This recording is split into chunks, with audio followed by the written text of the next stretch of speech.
이런 상황에서요. 한동훈 전 위원장의 지지층을 중심으로 한 위원장의 당대표 출마를 제안하는 서명운동까지 이루어지고 있다고 합니다. 그런데 지금 당사과 온라인상에서 이루어지고 있는 이런 움직임과 팬카페의 입장이 좀 다르다고 합니다. 팬카페에서는 이런 서명운동은 한 위원장의 공식 팬카페인 위두훈이 측과는 무관하다라면서 한 전 위원장의 행보는 한 위원장에게만 결정권이 있다 이렇게 얘기했습니다. 조현상 변호사님, 이 얘기는 누군가가 자꾸 한동훈 위원장에게 나가라고 막 밀어붙이고 제안하고 이럴 권한이 아니라 한 전 위원장이 결단해야 할 상황이다 이런 얘기 같습니다. 그렇죠. 한동훈 전 비대위원장은 정신입니다. 본인이 결단을 내리고 선택을 할 수밖에 없을 겁니다. 지금 총선 참패 이후 한 달가량 지났죠. 한 달가량 지난 동안 어떠한 분위기인지 아마 여론의 추이를 유심히 살펴봤을 겁니다.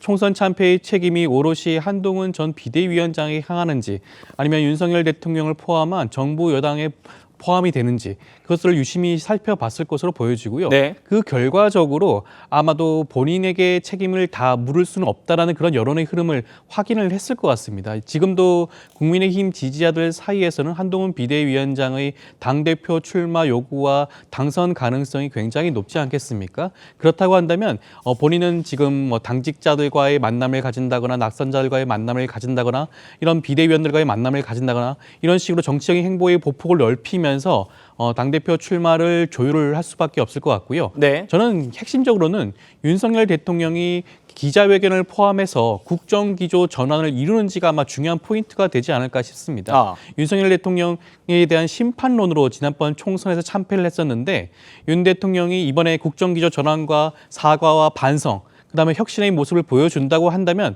한동훈 비대위원장 입장에서는 이번 전대 출마에 대한 그런 명분이 좀 사라질 가능성도 있지 않나 싶은데 그렇기 때문에 이번에 윤석열 대통령의 기자회견이 중요한 포인트가 될 수도 있지 않을까 싶습니다. 알겠습니다.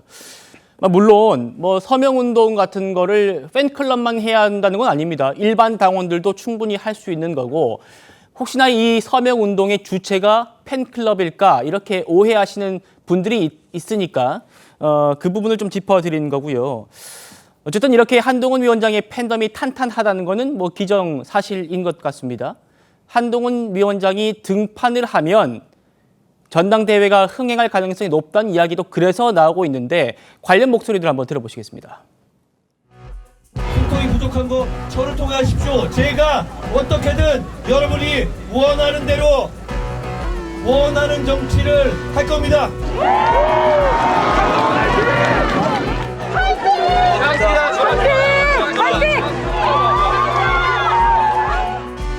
저도 이제 현장에서 이제 한동훈 위원장 지지하러 연설하러 왔을 때 봤더니 정말 팬덤이 어마어마하더라고요. 정말 입이 쫙 벌어질 지경이에요. 야, 이게 무슨 락스타도 아니고 배우도 아니고 임영웅도 아닌데 글쎄 이제 제일 큰 관심이 이번에 전당대회에서 나올 것이냐 안 나올 것이냐 그렇죠. 예. 그거잖아요. 그렇죠. 근데 안 등장하지는 않을 거예요. 나오면 더 익사이팅해지겠죠. 굉장히 뜨거워지는 느낌이 있겠죠. 이제 정말 좀 역동성을 회복을 해야 된다.